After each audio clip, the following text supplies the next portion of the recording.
Hey everyone, and welcome back to the channel. It's Let's Talk Leeds with me, GWFM, and I'm joined today by both my esteemed co-hosts. I got Just Mike Plays and Mattinho got Game. Say hello, guys. Evening.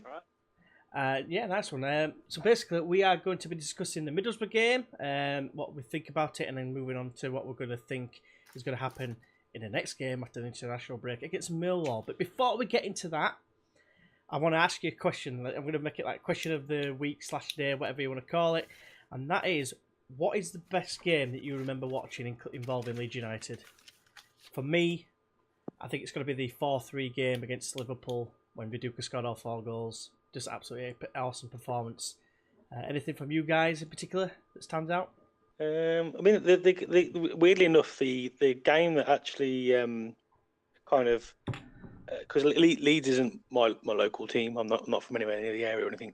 But the game that actually got me to kind of switch my allegiance, I suppose you might say, to Leeds was actually a loss. It's when Leeds lost to Villa in the was it the Coca-Cola Cup? The cup 96. Final. 96. Yeah, nice. Yeah, Very so nice. that it's against Villa, which is the team that I used to have a season ticket for when I was younger. And my dad took me to like every single game and away, home, everything, and he just basically drummed it into me that much that I have to be an Aston Villa supporter. That eventually, when I got to the age, I thought, you know what, I don't actually have to support this team. And I told him at that game that that's the team that I was switching my allegiance to. So yeah, that I suppose is a memorable one for me. Even though Leeds lost, And they played it was absolutely kind of the shocking as team. well. Yeah, they did. I always love a good underdog. Did Savo Milosevic score past us? I seem to remember. He did, yes, Yeah. he did. Yeah. Cool, What about you, mate? It's a tough one. Again, it's a tough one. It'd either be a toss-up between the FA Cup at Old Trafford against Man United, beating them. That was brilliant. Yeah. Or when we drubbed Besiktas 6-0 in the Champions League. Yes, another good one. They were both very good. So it'd be a toss-up between 2 of those. Yes, well, thank you very much for that, guys. It'd be interesting to see what you guys think in the comments below. Go ahead and let us know. But moving on to the subject at hand, which is Middlesbrough in the home game that finished, of course, 0-0.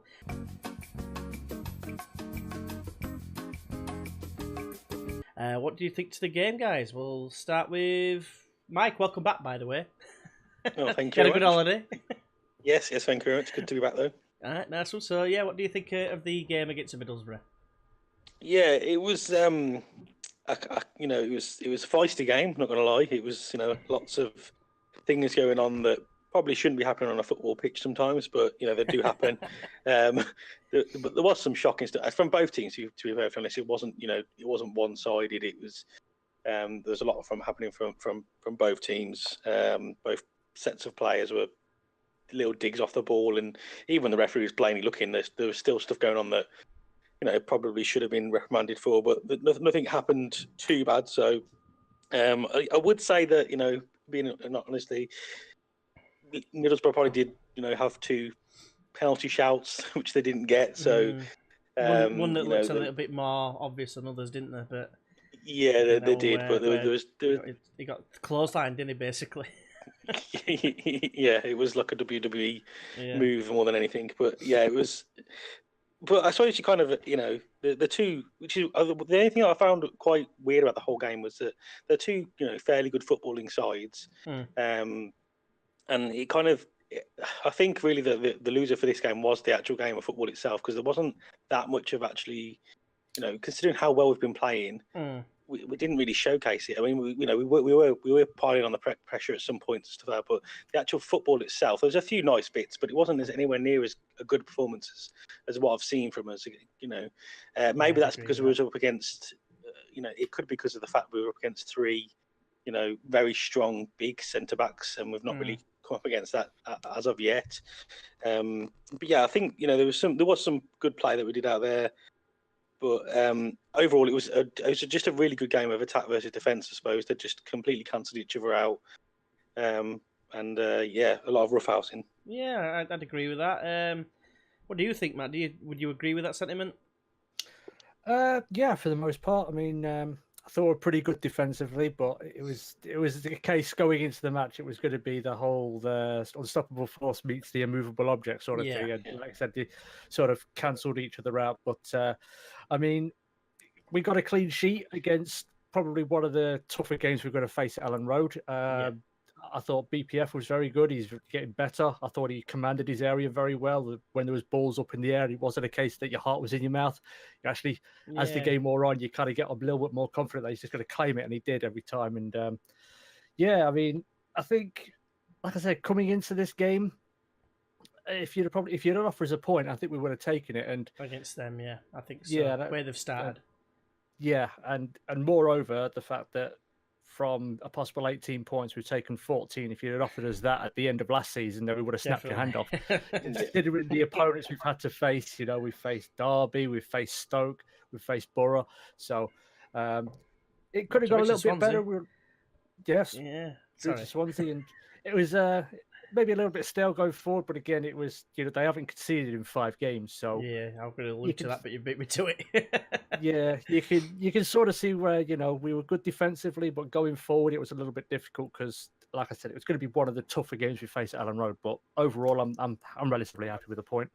Yeah, of course. I agree with that. Yeah, I'm just going to say that they've not conceded a goal since the 39th minute, I think it was, of the first game of the season. So it was always going to be tough, like you say, 5 at the back sort of thing. It felt to me like they kind of parked the bus and tried to get us on the counter and win any set pieces where they could. And that's, for me, I didn't feel in danger at all apart from its set pieces and throw-ins. Because obviously they got shot and who was like Delap Mart too, wasn't he?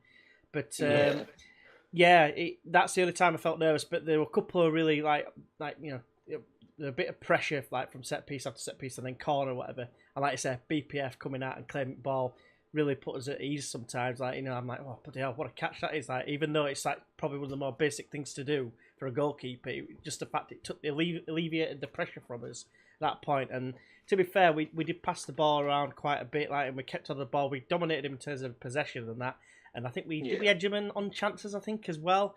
But like I said, like you said, should have said, Mike, with the penalty shouts, there were a couple for us. One of them, they're on about the Phillips one. I'm not so sure that was a penalty.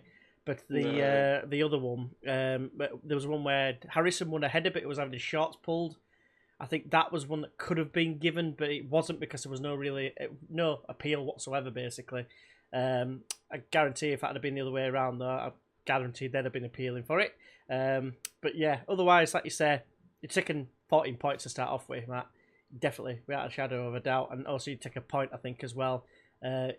Based on how both teams have performed, I suppose. I mean, I think we'd have been a bit more optimistic because of the fact of how we've started.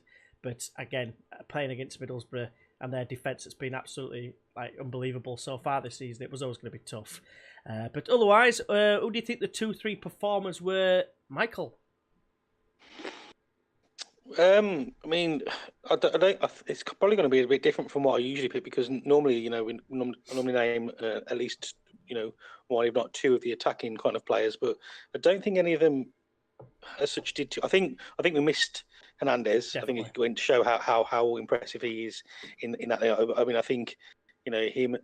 Everyone was kind of most people have been saying that Sammy Sayes may have been arguably the best player we've had so far this season, but I think that goes to show how pivotal Hernandez was. I think Harrison actually did have a better game. I think it was his best game we've seen out of him so far. Yeah.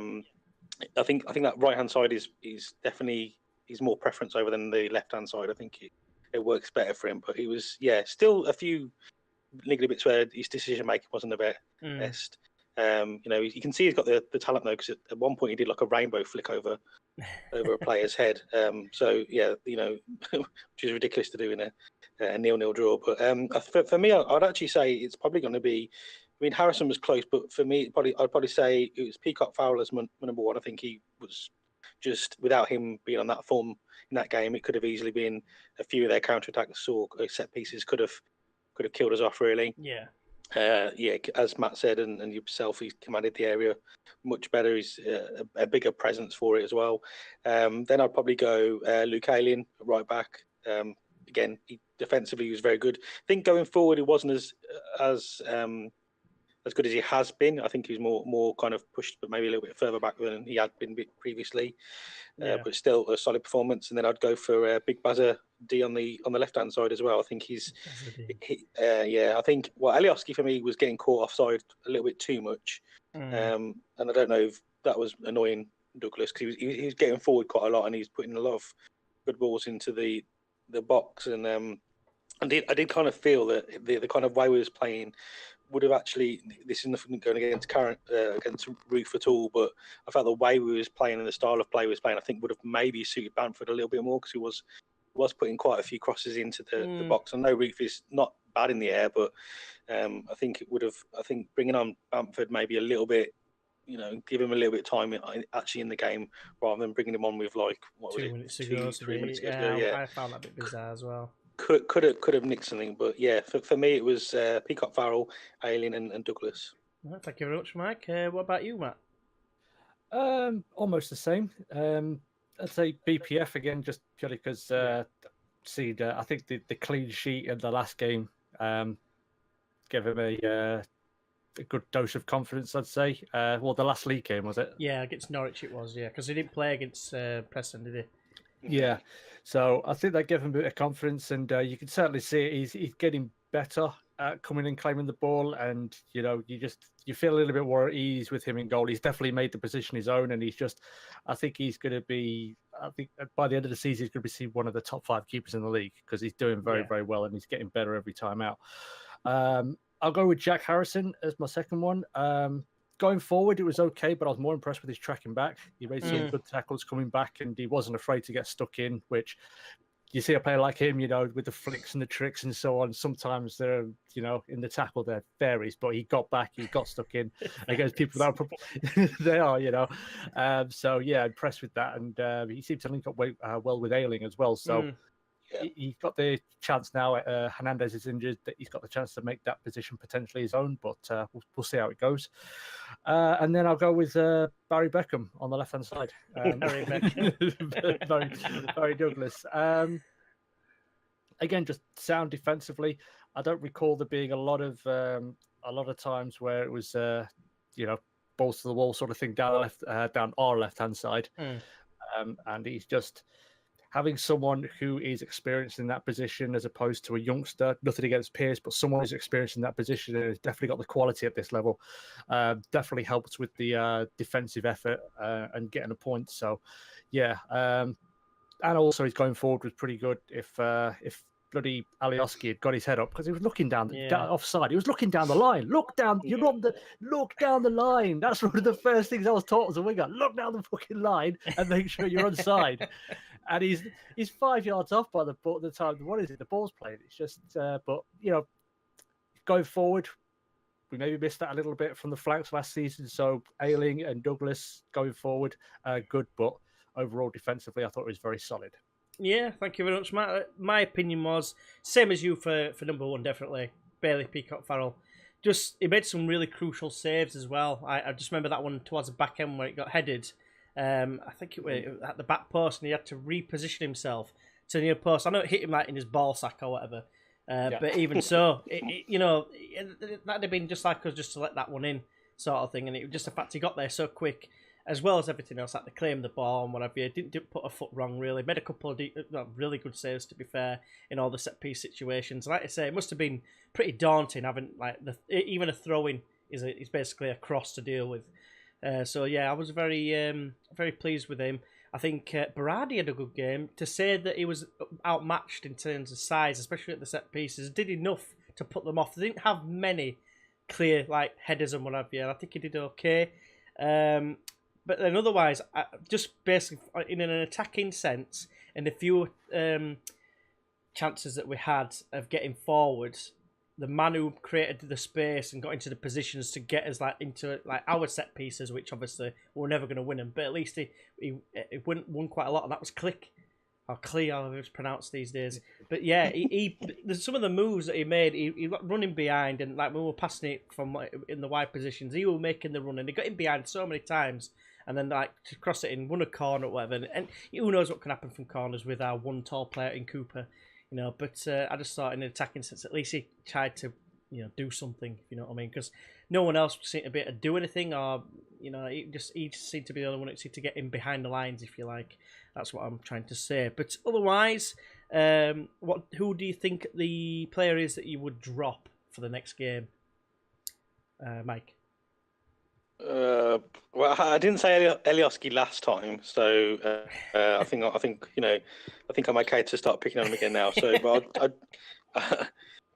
I don't want to keep banging on about it. I know, yeah, I don't want to keep banging on about it because you can see he's a talented player, but I just it's just so frustrating. It's especially that game against Middlesbrough. I just don't know why he didn't get pulled off any time sooner. But it was.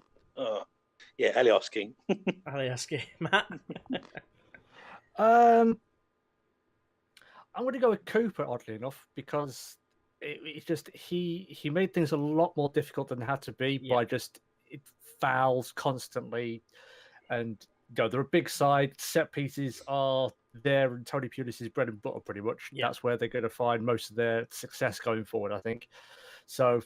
And he never really looked like he got up to speed, but you could potentially say that it's because he was obviously out injured for a couple of weeks, and the sort of tempo that we play and the system we play, I think if you're out of that system for a week or two, then you could potentially find yourself with a little bit of ring rust as opposed to another system potentially. So yeah, he would be the one I'd drop just because just so many silly fouls and stupid fouls, and just like I said, he just looks a little bit like half a yard off where he was before he got injured. So that's who I drop potentially. But we haven't got many centre backs, so I don't think I can drop him. So, you're not wrong. Basically, my thoughts are very similar, if I'm honest with you. If I wanted to drop one, and I don't mean fart, I mean I would drop... But you could do that as well. Yeah, I'd drop Cooper, but obviously I think Berardi looks like he could be injured. I think Hernandez might be back. It says, I think I saw something today, they might be back for the Millwall game. They were like 50-50 chance of playing against Middlesbrough, apparently. So they decided not to risk it. But I would probably say Cooper, he just didn't fill me with confidence at all. Any set piece that came in, especially against Flint, he just didn't look strong enough. He wasn't tall enough, which obviously isn't his fault. But he just didn't look strong enough. He could have given away a penalty, and I don't think we could have had any complaints about it. In the replay afterwards, like I say, clothesline, it's like proper WWE stuff. But I think Janssen, when he came on, I did feel a little bit more comfortable, even though he was only on for like 2 minutes or something. But yeah, that's probably who I would drop. So now we're going to move on to the next part, which is...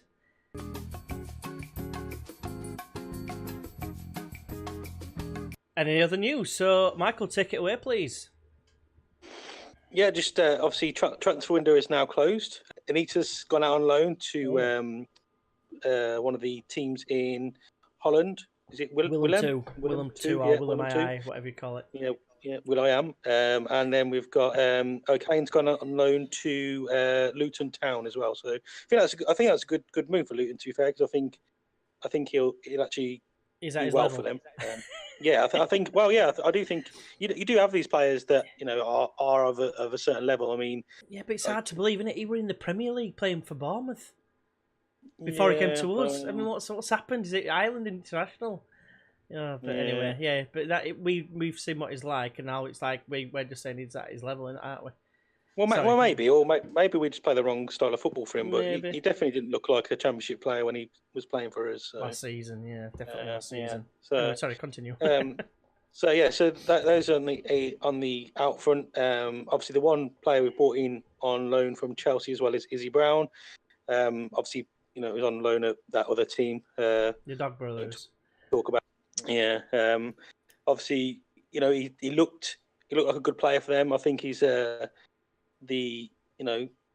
right kind of player maybe we did need. He can fill a number of positions. Obviously, I would have liked to have seen a centre-back come in, especially with the kind of, it's quite worrying at the moment that they never seem to be all fully fit at the same time. There's a lot of little niggling injuries, and Berardi possibly could be, not fully fit, but we've got an international break, so for that puts us in good stead. But yeah, it would have been nice to bring one in. But I think he's a decent signing. I don't know how long we're going to wait to see his actual first team appearance, because I've read a lot about Bielsa likes his players to be, in peak physical condition. A lot about like their body fat to percentage and stuff like this. That it has to be of a certain level, and he is supposedly quite far off that mark at the moment. So I don't know how true all that is. Seen is it was based on basically hearsay at this point, because it was on the Facebook group, and it had the two lads have got a picture taken with him, and apparently he's looking at October getting his first game. And I'm guessing that'll coincide with him losing this body weight. I'm guessing kind of marries up with what you're saying. That's I mean that could be quite good for us, because at the same time we'll have a fully fit player who's almost like a he is a new signing, but like a new signing coming into the team in October, when that's normally the start of our real crucial time of how we're gonna come back after January. Now, if we've got a player who hasn't played, hasn't got loads of game time under him, then it could be quite good for us. But yeah, it'd be quite interesting to see how he fits in. I think probably he's going to be more of a, as we're currently playing at the moment, I do think he's going to be more of an off the bench player. Yeah. And then covering in for any injuries. I don't see him as, at the moment in time, pushing for a first team start. But obviously, come October, maybe when he comes back into the team, that all things could be different then. But yeah, it's a decent signing overall, I think. Other news that there's not really massive amounts coming out of the club. One that I've seen that we don't really talk about a lot is the under-23 team. They're actually unbeaten as well at the moment. So they're 4 games into their season. They've got 1-3, drew 1, and they've gone. They've started their season off just as well as we have as well. So I'll be quite intrigued to see how they're going to perform throughout the season. Because from what I've read, they're playing exactly the same style as what we play. So formation-wise, philosophy, everything's replicated. So if we get a lot of injuries, hopefully a player should be able to step up, and they should automatically know what's expected of them, which I quite liked, because I don't think we've probably ever. Well, I've never really looked into it before, to be fair, but I'm not too sure how the under-23s worked. But the fact they've gone unbeaten so far after 4 games is kind of indicates a massive positive as well. So, I think is it Clark? I think the beat Cardiff for the day 2-1. I'm sure it was Clark that got both goals, and he's got quite a few. He did. If I'm right in thinking that in this season so far. So who knows? He might be knocking at door soon. I know we've got Bamford and Roof, and then obviously we've got Edmondson who's probably next in line. But who knows? I mean, he's kind of been playing on wing as well, hasn't he? So maybe a replacement for Alioski. So there you go. There's your substitution. Get out of the team. Right. Anything else to add there, Mike? Or is that everything? No, nothing major. No. Yeah, I've just seen this thing that you've put in the Discord. Best combined Leeds team from all the Championship and League One era. This is from Luciano Becchio, costs less than Berbatov and scores more goals. But he reckons Green in goal. This is his best 11 from the League One and Championship era. Taylor and Ailing the fullbacks. We've got Kisnorbo and Janssen in the middle of defence. Gradle and Snodgrass on the wings, with Howson and Cook in the middle of the park. And then Beckford and Becchio, of course, got to name himself up top. What do you think? Would you have anything like that as your best team of the Championship and League One era? We'll start with Matt for this one. I'd probably go with Ailing instead of Taylor on the right hand side. Yeah, because I could see it's the wrong way around. It's the wrong way around. That's the first thing I'd pick. I can't really think of many others that could really break into that at this point in time. We've obviously got quite a few new players. So I don't think we'd expect to see someone like Roof. I think he'd definitely be on the bench. But yeah, I mean, I think he sort of hit the nail on the head with that one. The only other lad we could potentially put in there just for them amazing acrobatics was that Brazilian lad. What was his name? Adrian. Oh God, yeah. Adrian with his salmon-like leaps. Oh, that was the best thing ever. It's just like I just want to say something about this, right? Because it does annoy me somewhat. Because people say, and it's been included in the worst dives ever. Now, yes, it's an overreaction, but I'm not being funny. He actually gets caught on his ankle. So for me, it's not a dive. It's just overreacting. I don't know what you think about that. Or do you just think it's just a dive? It's not good. It's not. Don't get me wrong. It is awful what he did, but I still maintain it's not a dive because he actually catches him on the ankle, and it probably did it. Yeah, that's not to that extent. True. It is true, but you don't want to see that kind of play acting going on, really. No, sorry, but anything else? Sorry, Matt, I interrupted there. Sorry. Yeah, well, no, I'm just kind of following on, just seeing that stuff. It annoys me. I have been caught flush in the side of the head with someone's head. They were going for my head with a headbutt in a football game. Yeah. And I hit the ground, shook myself up, and I got up. I went rolling around on the floor. I've been 2-footed before numerous times by this 40-year-old guy that I knocked out afterwards. You knocked him out afterwards. He came from like a rougher end of the town, and he kind of off me, and I just went over and hit him, and that was it. Really, and then I just said, "Right, I'm going to the pub. We got chips on." We got chips on. We did. It was one of the special occasions where we'd sometimes have chips on, but most of the time we didn't. We was like, "We're definitely having chips on, aren't we?" Yeah. Okay, let's go and get a couple of chip cobs. And a pint. Yeah. Yeah, that's the one. Back to the team now, rather than my violent antics. Yeah, back on track. Yeah, I can't really think of anybody else that could possibly go in there. If I'm honest, I don't think there's many others that would push their way into that side based off of a season. I don't think maybe Bartley. Yeah, that's what I was going to say. I've seen a lot of people saying Bartley could have got in that team. Jansen and forward wise, there's not really. Someone argue Chris Wood. Yeah, potentially. Yeah. Antonucci had his moments as well, and he's doing pretty well in this. Did you see that goal he scored? Oh yeah, good hell, volley! Yeah. Oh man. Anyway, yeah, we're going off track again. But what about you, Mike? Sorry, is there anyone in there you think? I know you're. Yeah, I think it's a decent side. I don't. Maybe there's. Yeah, I'd swap obviously Ayling and Taylor around, and then I think depending on how Douglas's season goes, if it carries on the way it's going, I think he slots in there ahead of Taylor if he carries on the way he's been performing so far. Kisnobo's the only one but again, I don't know who I'd replace him for because I can't really think of. There's Naylor, but no, probably not. No. I think that's probably the. But then Ayling. It's disappointing. Obviously, you've got Ayling there at right back, but then you've also got Sam Byram who could sit there as well. So you can't fit them both into the team. Other than that, I think maybe Schmeichel ahead of Green, but that's another one that someone said as well. Yeah, a few people I saw. Arguable with that one, but yeah, I think it is a solid team. Obviously, there's no Delph in there. That's one I was going to probably just say. He's the only one really. I don't know where you'd slot him in because I would probably also have Howson and Cook, Snodgrass, Gradle. Yeah, it's a good Leeds team, to be fair. So you wouldn't have Billy Payton in there, no? No, I would not have Billy Payton in there, no. We had David Sommer, didn't we? Oh yeah, Sommer. He played quite a lot, actually, didn't he? He was quite good for like one season or half a season, but I think he played quite a lot of games. So he did. Juve could have Juve in there as well. Yeah, I don't know about that one. Again, he had his moments, but not a sustained period of moments. Off the bench for 5 minutes. Pretty much, yeah. That's pretty much all you can really say, isn't it? I think, really. But it's a good Leeds team, though. That is. Yeah. But not as good as the one we got at the moment. Yeah, I currently see would just wipe the floor with them, especially. Probably, yeah.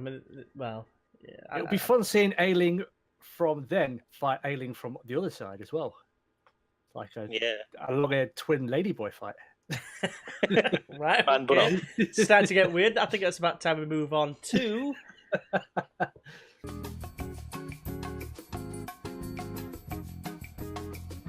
the predictions, which last time for the game against Middlesbrough, I predicted 1-1. Mike predicted, was it 2-2, Mike? 2-2, yeah. And what did you predict, Matt? 3-2. 3-2. Yeah. So by my thinking there, I think I'm the nearest with the scoreline. Obviously, me and Mike both got the draw, but because I've got the nearest scoreline to it, I think I win by default, basically, because of that. So the scores now, hopefully we should have our graphic back this week. Michael?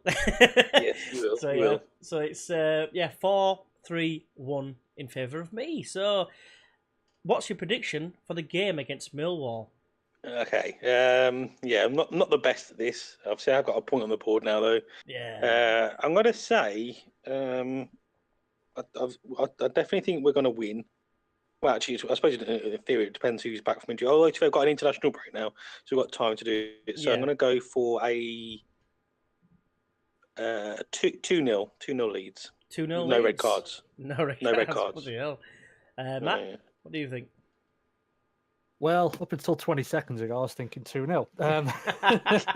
Sorry, mate, I should have said your name first, shouldn't I? So, yeah, it's going to be a close game because it's Millwall away, and it was this exact set of circumstances which tripped us up last season. So, but I think we showed a lot of steel against Middlesbrough, so I'm going to go with 2-1, hard-fought 2-1. 2-1. Right, I'm going to say 1-0, like you say, and that's 1-0 to us, by the way.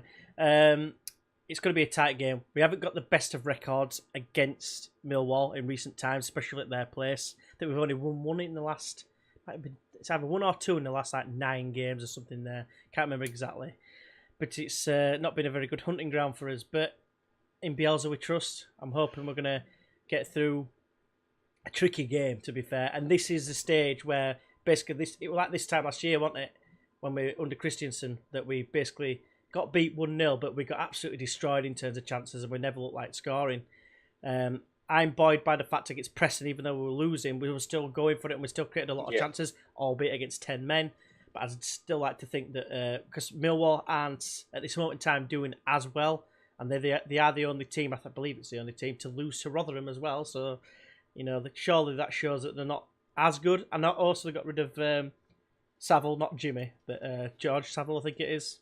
Well, if they had Jimmy Savile, I imagine they would get rid of him. Yeah, they probably would, yeah. But but I think he was one of their best players last season, and he's ended up going to Stoke? I think he's gone to Stoke. He's gone to somewhere. It might be Middlesbrough. They were on about it before the game. Was it?